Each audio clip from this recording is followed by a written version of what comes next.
ভুলেও hair transplantation করবেন না। হেয়ার ট্রান্সপ্লান্টেশন করলে আপনার টাকাটা শুধুই হচ্ছে ঝরে যাবে। এখন আপনি ভাবতেই পারেন, ভদ্রলোক নিজেই হেয়ার ট্রান্সপ্লান্টেশন করছে, আবার আমাদেরকে বলতেছে হেয়ার ট্রান্সপ্লান্টেশন না করতে। কারণ কি? কারণ তো অবশ্যই আছে, যার কারণে আপনাদেরকে এই ভিডিওটা মেক করা। তো অবশ্যই ভিডিওটা শেষ পর্যন্ত দেখবেন। তাহলে বুঝতে পারবেন যে কেন আপনি হেয়ার ট্রান্সপ্লান্টেশন করবেন না অথবা কখন আপনার হেয়ার ট্রান্সপ্লান্টেশন করা উচিত।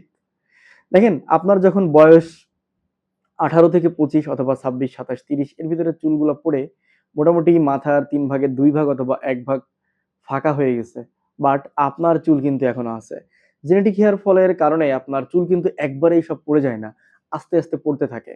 এখন আপনার 20 থেকে 25, 26 এর ভিতরেই চুল পড়ে ১ থেকে 2 ভাগের মতো পড়ে গেছে।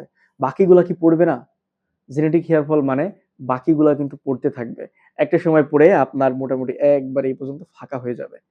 এখন আপনি যদি এই চুল পড়া দেখেই ৩ ভাগের ১ ভাগ পড়ে গেছে এই মুহূর্তে আপনি ডিসিশন নিচ্ছেন অথবা ডক্টর দেখাইছেন আপনি হেয়ার ট্রান্সপ্লান্টেশন করবেন। বাস্তবিক অর্থে এখানেই আপনাকে পজ দিতে হবে।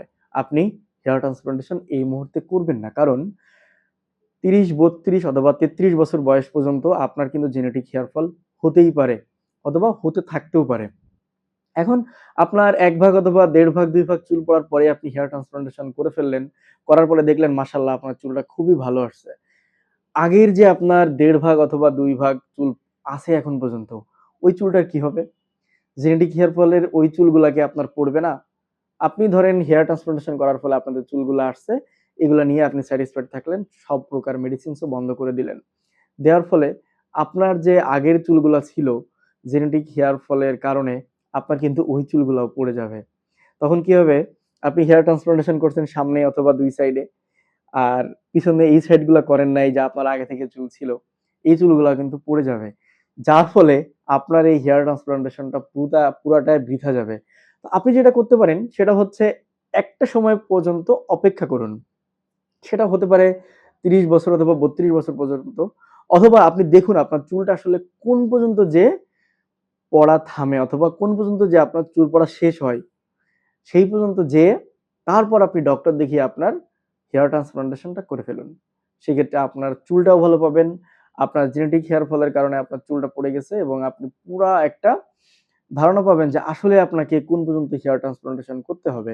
আর যদি আপনার এই চুল পড়াটাকে বন্ধ করার জন্য মেডিসিনস আপনি ইউজ করতে চান, কোন সমস্যা নেই। আপনি মেডিসিনস নিয়ে আপনার এই চুল পড়াকে ব্লক করুন। মেডিসিনসটাকে কন্টিনিউ করুন। তারপর হচ্ছে আপনার দেখুন যে চুল পড়াটা আসলে কি হয়, নতুন চুল গজাচ্ছে কিনা সেগুলো দেখে তারপর ডিসিশন নেন। হুটহাট আপনার চুল পড়া দেখে অথবা ৩ ভাগের ১ ভাগ চুল পড়ে যাওয়ার পরেই হেয়ার ট্রান্সপ্লান্টেশন করার ডিসিশন নিয়েন না। একটা সার্টেন পিরিয়ড পর্যন্ত দেখুন। না হলে টাকাও যাবে, চুলটাও যাবে। তো ভালো থাকবেন সবাই। আমি আশা করি আপনাদের এই হেয়ার ট্রান্সপ্লান্টেশন নিয়ে একটা ভালো ধারণা হবে এই ভিডিওটা দেখার পরে। আল্লাহ হাফেজ। আসসালামু আলাইকুম।